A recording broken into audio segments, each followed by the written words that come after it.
Search ചെയ്യ് ബാഗൊക്കെ. Sir. എന്താ എൻ്റെ പേര്?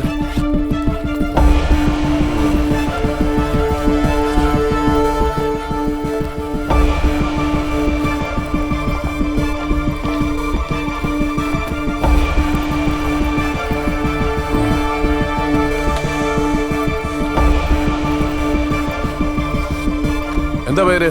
ഡോണ. Sir Donna. കിട്ടിയിട്ടുണ്ട് സാർ, കിട്ടി. ആരുടെ ഈ ബാഗ്? ആരുടെ ഈ ബാഗ് എന്ന്? അത് എന്റെ ബാഗാണ് സർ. അമ്പിളി സർ. പിടിച്ചാത്ത എനിക്കറിയില്ല, ഞാനൊന്നും ചെയ്തിട്ടില്ല. പ്ലീസ് സർ ഒന്ന് വിശ്വസിക്കൂ പ്ലീസ്. എനിക്കറിയില്ല. അന്ന് അവിടെ CI സൈമൺ ഇടിക്കുളായിരുന്നു. അയാളായിരുന്നു ഇതിന്റെ എല്ലാം പിന്നിലുള്ള മാസ്റ്റർ ബ്രെയിൻ. മേഘയുടെ കേസ് ഞങ്ങൾ പുട്ടപ്പ് ചെയ്യുമെന്ന് ഇടിക്കുളയ്ക്ക് എങ്ങനെയോ ഇൻഫർമേഷൻ കിട്ടി. അതുകൊണ്ട് അയാള് ആടന്റെ സഹായത്തോടെ മേഘയെ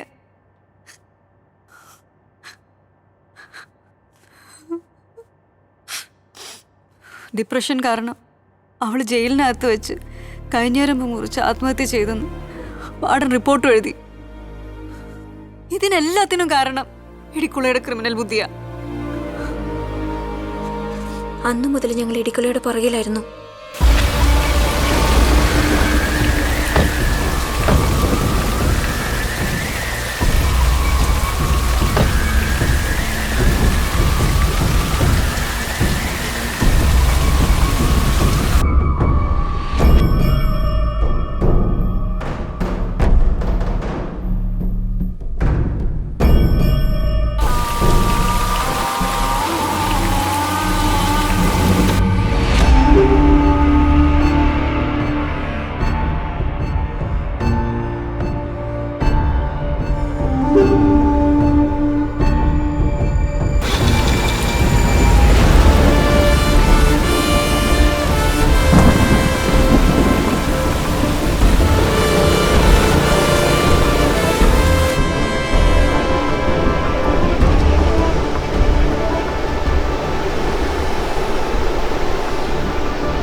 ആരാ?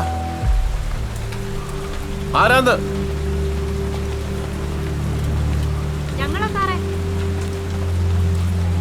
നിങ്ങളോ? നിങ്ങൾ സിനിമയ്ക്ക് പോയില്ലേ? ഇല്ല സാറേ, പോകുന്ന വഴിക്ക് വണ്ടി ഒരാളെ തട്ടി. ആൾക്ക് ജീവൻ പോയോന്നൊരു ഡൗട്ട്. അതിനെന്നെ വിളിച്ചാ പോരായിരുന്നോ? വിളിച്ചു സാർ, കിട്ടിയില്ല. നല്ല മഴ ആയതുകൊണ്ടായിരിക്കും, റേഞ്ചില്ലായിരുന്നു. സാറേ ഇനി ഞങ്ങളെ ഹെൽപ്പ് ചെയ്യാനുള്ളൂ, ഒന്ന് സഹായിക്കണം. എന്തിനാ ഗ്ലൗസ് ഒക്കെ? തെളിവ് നശിപ്പിക്കാൻ. എന്ത് തെളിവ്? കൊല്ലാൻ. ആരെ കൊല്ലാൻ? തന്നെ. കോഴത്തരം പറയാതെ പോവാൻ നോക്കു പിള്ളാരെ. മഴ നനഞ്ഞ് രണ്ടിനും വട്ടായെന്ന് തോന്നുന്നു. ഓർക്കാൻ നമുക്കിടയിൽ ഒന്നുമില്ലെങ്കിലും മറക്കാതിരിക്കാൻ ഒന്നുണ്ടല്ലോ. മൂന്നാർ സ്പോർട്സ് അക്കാഡമിയിലെ ഷൂട്ടർ മേഘയെ തനിക്ക് ഓർമ്മയുണ്ടോ? എങ്ങനെ മറക്കും അല്ലേ? അവളെ ഇല്ലാതാക്കാൻ വേണ്ടി ഗണേശങ്കർ തന്ന കാശിന് പുഷ്പിച്ചതല്ലേ തന്റെ ഈ ശരീരം? എനിക്ക് ആരെയും ഓർമ്മയില്ല. പോക്കത്തിന് പറയാ സ്ഥലം വിടെ.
നിങ്ങളുടെ ലൈഫ് പണയം വെച്ചിട്ട് എന്തിനാ ഇങ്ങനെയൊക്കെ ചെയ്തത്?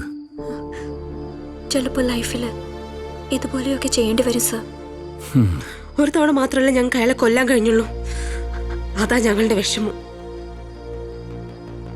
ഞങ്ങൾക്കതിൽ സങ്കടമില്ല സർ.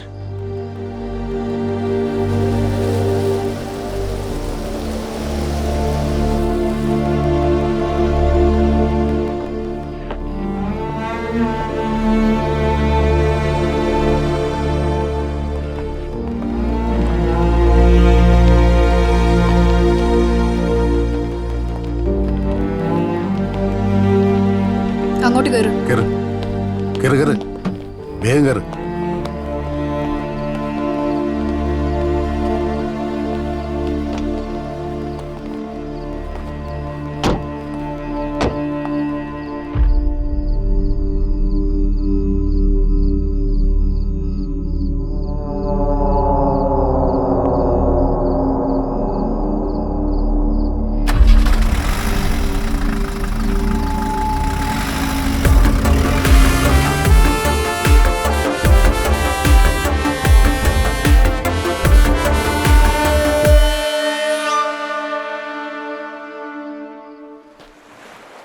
സാറേ, എനിക്കൊരു സംശയം. ഈ ഇടിക്കുള്ള ശരിക്കും ആരാ? നല്ലവനോ അതോ ചീത്തയോ? ഉത്തരം പറയാൻ ബുദ്ധിമുട്ടാണ്. അത് ഈ കടല് പോലെ തന്നെ മിസ്റ്റീരിയസ് ആണ്. സാറേ, ആ, താൻ റിലീസായ? റിലീസായി സാർ. താനെന്താ ഇവിടെ? സാറിനെ കാണാൻ വന്നാ. ഒരു താങ്ക്സ് പറയാൻ. സാറില്ലായിരുന്നെങ്കിൽ ഞാൻ... ഓക്കെ ജീവ, ഇനിയെങ്കിലും ഒന്ന് സൂക്ഷിക്കുക. സംഭവിക്കാനുള്ള സംഭവിച്ചു, അറിയാലോ. എല്ലാം അറിയാം സാർ. ഇനി ഞാൻ ഒരു തെറ്റും ചെയ്യില്ല. അല്ലെങ്കിലും ഇവിടുത്തെ സമൂഹവും വ്യവസ്ഥിതികളുമാണല്ലോ സാർ ഒരാളെ ക്രിമിനലാക്കുന്നത്. അപ്പൊ നീ ഇവിടെ ആരും ക്രിമിനലായി ജനിക്കുന്നില്ലല്ലോ. എന്നാ പൊയ്ക്കോട്ടെ സാർ.